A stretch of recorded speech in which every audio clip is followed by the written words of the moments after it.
আমাদের নির্বাচিত সরকারের অঙ্গীকার ছিল যে আমরা কমিউটার ট্রেন যেটা আছে সেইটাকে প্রসারিত করতে চাই।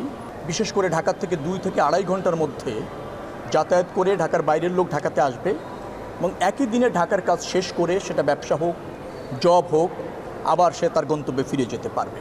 ঢাকা, টঙ্গী, জয়দেবপুর, টাঙ্গাইল পর্যন্ত মানিকগঞ্জকেও যুক্ত করার আমাদের ইচ্ছা রয়েছে। তার মানে হচ্ছে যে ওই অঞ্চলের মানুষ ঢাকায় আসতে পারছে এবং একই দিনে ঢাকা থেকে কাজ সেরে চলে যাওয়ার একটা সুযোগ পাচ্ছে।